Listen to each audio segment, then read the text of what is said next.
So this video is all about how we can apply the principle of love not fear to 5 key areas in our life. Those areas are in the area of personal leadership, in the sense of work or purpose, what we do in our everyday lives. Thirdly, in how we look at our marriages and our partnerships. Fourthly, how we look at parenting our children or the wider world more generally.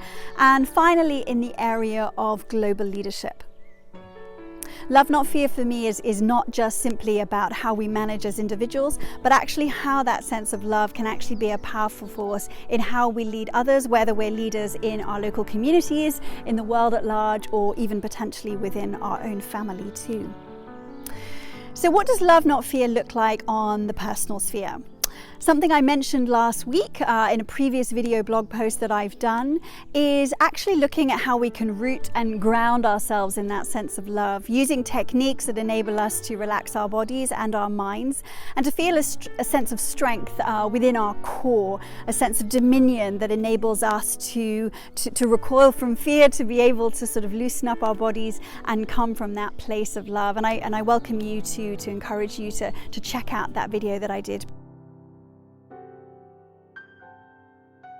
In many ways, it's also about taking that time every day to be grounded, having some kind of practice, whether that's prayer, meditation, listening to music, reading, writing, something that you take away with you every day that grounds you in that stronger sense of yourself and that sense of love that enables you to be more outward focused rather than inner focused.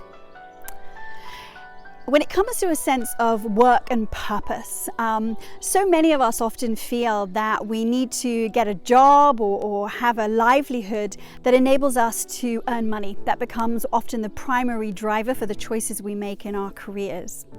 I'm a passionate believer that we should all be led first by our sense of love or passion for something that we're really excited about, because I believe it's in that way that we're truly able to give towards others. Picasso famously said that we're all born artists, but that it's up to us to remain artists as we grow up. There's such a challenge always to face that pressure of economic need, or this idea that we need to own certain things at certain periods of life and to achieve particular goals. But I've found in my own experience that when you're really led by a love for an idea, as I've talked about my work with Juadan and Scheherazade, actually that does pay dividends in enabling you to live a life of freedom in so many ways that enables you to also meet your needs in a material sense too. So how does love not fear also relate to a sense of marriage and partnership? Obviously, ideally, and in most cases, our marriages and our partnerships start off with that wonderful feeling of being in love and a desire to want to spend time with each other all of the time. And of course, in the practical day-to-day life, it can be difficult sometimes to retain that sort of sense of romance that first got us together. But hopefully that sense of commitment to each other was grounded also in a higher sense of values, a relationship or a partnership that is about an outward giving in the world, that's about the expression or fostering of a sense of family, whether that's actually having your own children or being open to family in a more broader sense.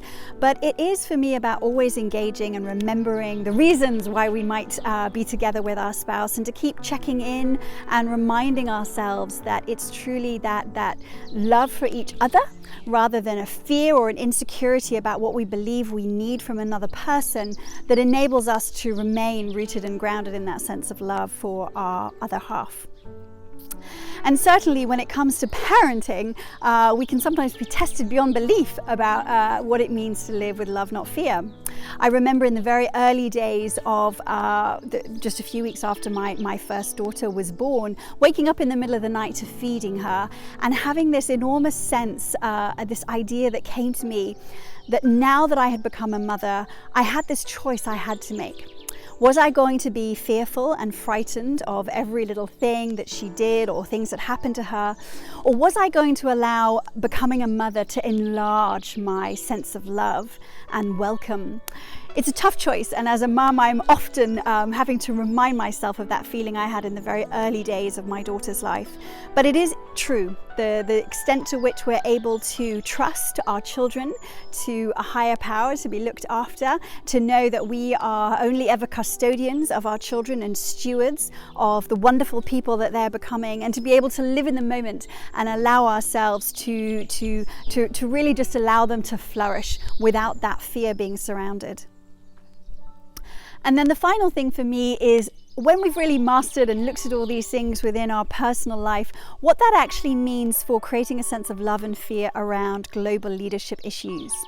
We can see all around us the huge needs that our world is facing right now. Issues such as climate change, growing inequalities, war and political division that's happening across our world, and of course the pandemic we're going through right now, which is serving to actually exacerbate many of those challenges. I really feel we're at an opportunity, an inflection point, where this could either turn into a complete disaster and close everybody down to become even more fearful, exclusionary, nationalistic, working within tight sort of boundaries and borders, or is it about actually a sense of collaboration? Does this opportunity enable us to reach out, to move forward, to be more open to others, and to explore what it means as each of us as individuals to step forward into a sense of global leadership? I believe we each have our part to play, whether we literally are running companies or non-profits, or we're in senior leadership positions in big companies, or even whether we're leading our communities and our families, and even as voters, in fact. What it is that we are making as decisions that are coming from a place of love, not fear, that can actually have a profound impact on global leadership issues. I really invite you to think about these 5 different areas we've just explored. They're going to be key elements of the work that I explore within this blog and the work on Love Not Fear. And I invite you, as always, to post your comments below and tell me how you see Love Not Fear as being practiced across these different areas of human experience. Thank you so much for listening, and keep living with Love Not Fear.